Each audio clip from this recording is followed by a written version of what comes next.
Bonjour, vous regardez Tesla Geek. Aujourd'hui, je suis au Delivery Center de Seclin où je vais faire la livraison d'un Model Y 2024. Je pense que c'est l'un des premiers en France à être livré avec ce nouveau millésime. Vous le verrez dans la vidéo sur le VIN comment on identifie ce nouveau millésime. Et je ne suis pas tout seul puisque ce n'est pas ma voiture qu'on va réceptionner, mais celle de Jeff qui est juste à côté de moi. Salut! Alors Jeff, parle-nous un peu de ta commande. Déjà, comment elle s'est passée? Eh ben, écoute, je l'ai prise sur les véhicules disponibles, sur le site internet. Je t'avoue, un peu aussi grâce à toi parce que tu m'as donné le lien du fil Telegram. Et donc, j'ai sauté sur l'occasion. J'en avais loupé une où il a fallu 3 minutes. Finalement, elle est même passée sous le nez. Et puis là, celle-là, j'ai réussi à l'avoir. Donc, une Tesla Model Y noire avec le crochet d'attelage. Et est-ce que tu as eu du coup une petite remise? Petite remise, si tu mets en bout à bout le prix du crochet d'attelage qui finalement est offert, en plus du crochet d'attelage, j'avais un truc comme 100 balles de remise, donc ça fait 1400 € de remise en tout. Avec la remise de parrainage aussi? Je ne compte pas la remise de parrainage, puisque grâce à toi aussi j'ai eu un parrainage de 500 €, puisque quelques jours après on a basculé à 250. Ouais. Mais donc il y a eu la remise de parrainage en effet en plus. Ok, super, bon achat. Pour ceux qui ne le savent pas, parce que c'est vrai que tu as parlé du groupe Telegram. En fait, Telegram, c'est une application qu'on a sur son mobile de messagerie et on peut s'abonner à une liste diffusion qui diffuse en automatique dès qu'il y a une Tesla qui tombe sur la rubrique des véhicules en stock. On est notifié avec le prix, la couleur, l'endroit où elle se trouve. Du coup, on peut profiter de bonnes affaires comme ça. Alors, il faut quand même être hyper réactif parce que ces bons plans-là, maintenant, se connaissent bien. Donc, il y a beaucoup d'abonnés et il faut quand même être super rapide. Ce qui explique aussi pourquoi tu es à Lille aujourd'hui, parce que tu habites en région Lodèze. Exactement. C'est-à-dire que la voiture était disponible ici. Il faut donc venir la chercher ici à Lille. Donc, tu as pris le train tout à l'heure et moi, je suis venu te chercher à la gare pour les derniers kilomètres et arriver ensemble. Voilà, un Y 2024 avec une petite remise, une remise de parrainage. Et puis, maintenant, on va passer bientôt à la livraison. Ça marche. Une petite question avant, pourquoi un Model Y et pas une Model 3? Parce que je sais que tu avais déjà eu une Model 3. Du coup, tu pourras nous dire un peu, si tu as envie, la raison de ton choix.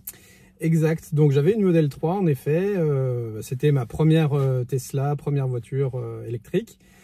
Et malheureusement, elle est au ciel des voitures, puisqu'elle a été complètement crashée lors d'un accident il y a un peu moins de 2 ans. Et entre-temps, j'ai loué des bagnoles, entre autres des Model 3, des Model Y, des Model 3 Performance, etc.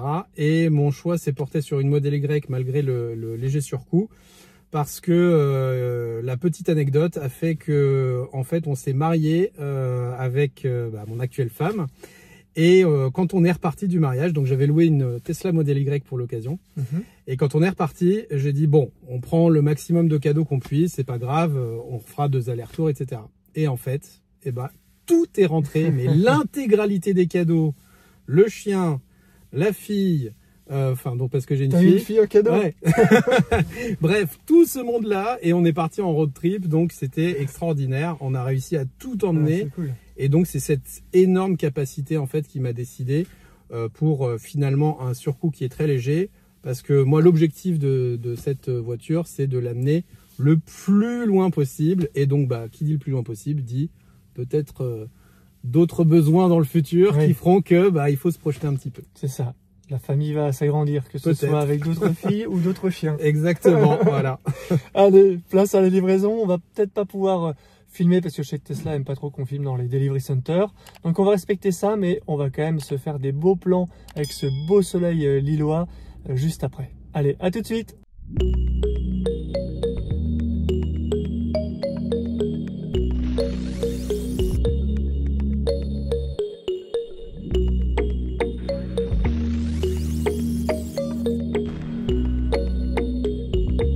Avec les différentes nouveautés qui sont apparues sur le Model Y en Chine, vous vous demandez certainement si le Y propulsion de Jeff a les nouveaux bandeaux à LED au niveau de la planche de bord. Est-ce qu'il a les nouveaux enjoliveurs noirs? Est-ce qu'il y a la nouvelle banquette avec le petit décroché? Est-ce qu'il y a le hardware 4? Eh bien, réponse tout de suite. Au niveau des enjoliveurs, on est sur ceux habituels, donc les gris argent, pas d'enjoliveurs noirs ni même de jantes sombres. on le voit bien que la jante est comme d'habitude. Au niveau des caméras, on a les caméras typiques du Hardware 3 avec le très long clignotant ici, pas de reflet rouge dans la caméra. Au niveau de la caméra d'autopilote, juste au-dessus, on voit qu'on a les 3 caméras habituelles. Il n'y a pas une fausse caméra à gauche comme on a sur le Hardware 4. Donc non, on est toujours sur du Hardware 3. On a vraiment une belle finition, elle a été quand même assez bien préparée. On a fait reprendre quelques micro-rayures sur le capot par le technicien sur place, ça demandait à peu près 20 minutes. Il n'a pas réussi à tout enlever, mais là franchement c'est quand même très bien. Au niveau des alignements, aucun problème, c'est vraiment très propre. C'est une fabrication de Berlin, elle est vraiment très bien. Regardez, c'est vraiment très propre. Une belle préparation, une belle fabrication. Voilà. Au niveau de la caméra arrière, c'est la caméra habituelle. De l'autre côté, c'est pareil, on a vraiment des bons alignements, il n'y a vraiment rien à redire là-dessus. Voilà pour la partie extérieure. Je vous propose de passer maintenant à l'intérieur. À l'intérieur, la banquette est la même. Il n'y a pas, comme en Chine, une banquette avec une partie avancée ici au niveau des places latérales qui fait un peu comme une vague. On est sur le même intérieur que d'habitude.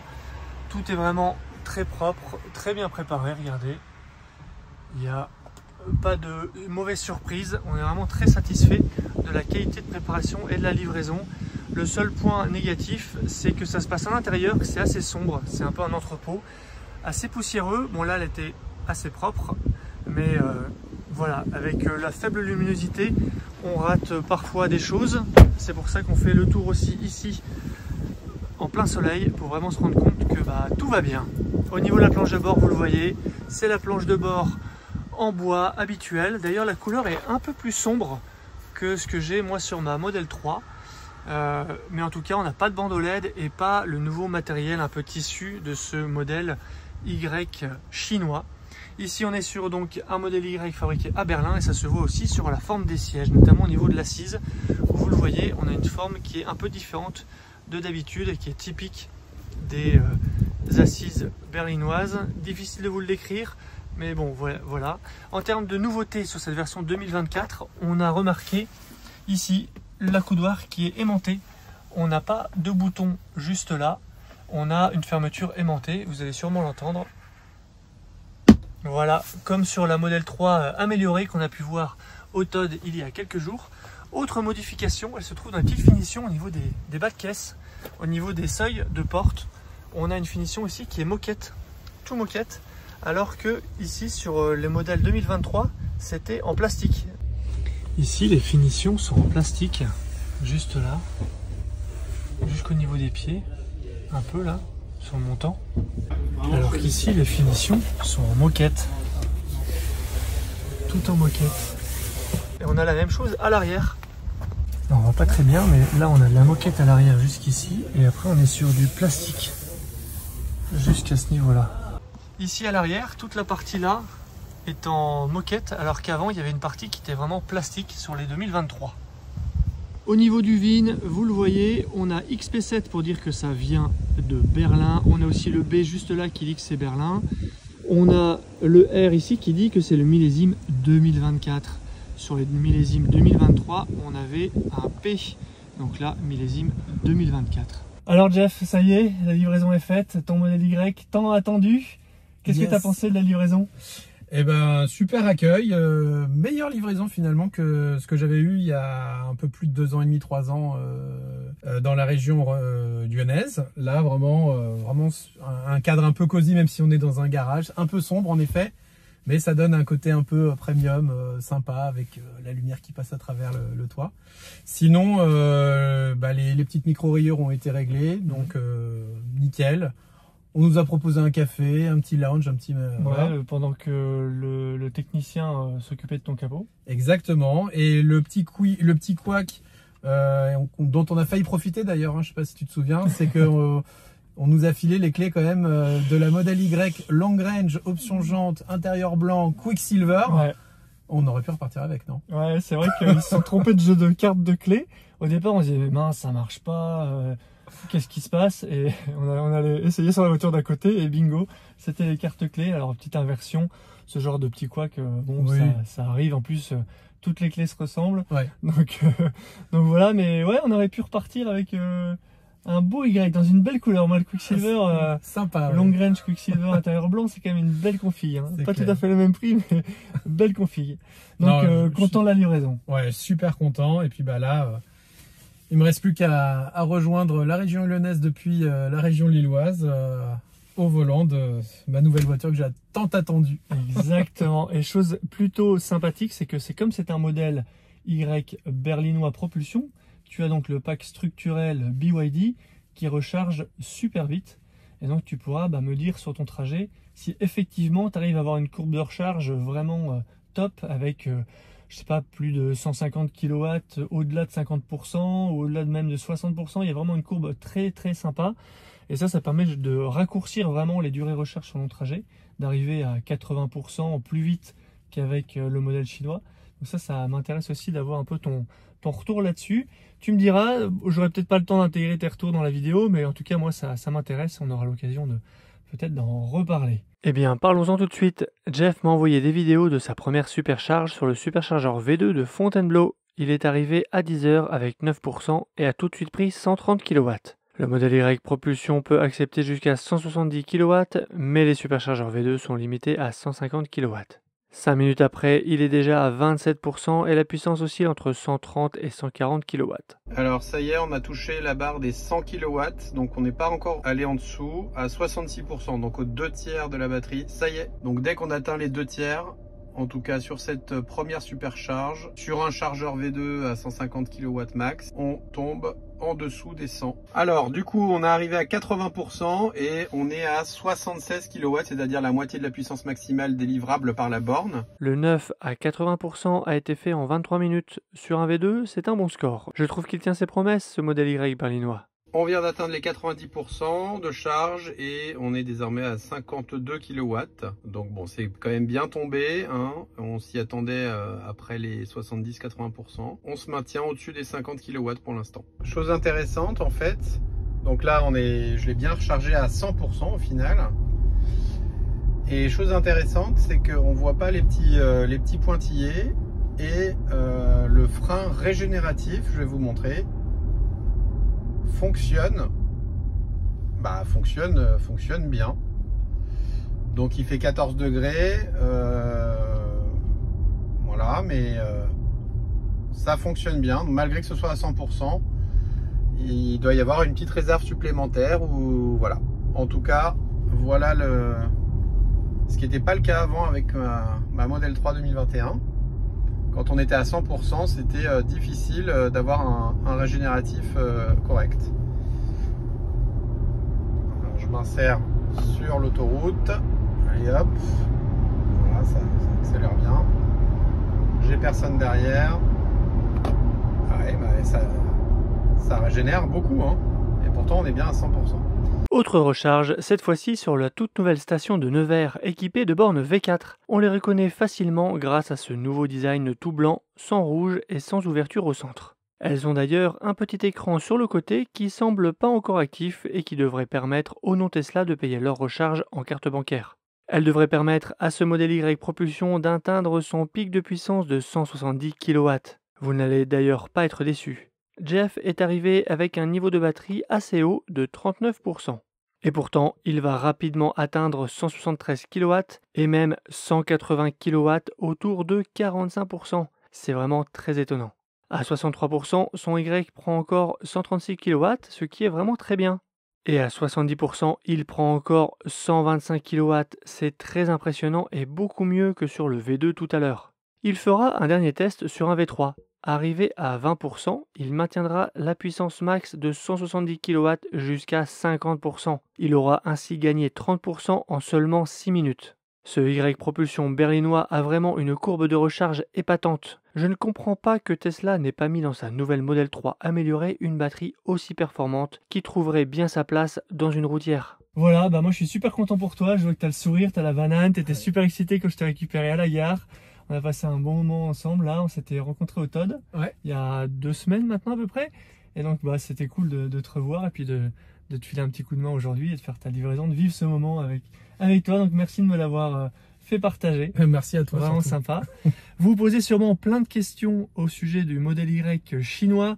Est-ce que les nouvelles modifications qu'on a pu voir vont arriver chez nous en Europe ou pas? Et ben je vous propose de vous reprendre dans quelques minutes pour moi, mais dans quelques secondes pour vous pour en parler. Vous l'avez donc vu, le modèle Y 2024 berlinois de Jeff n'a aucune des nouveautés des modèles Y récemment rafraîchis livrés par Tesla en Chine.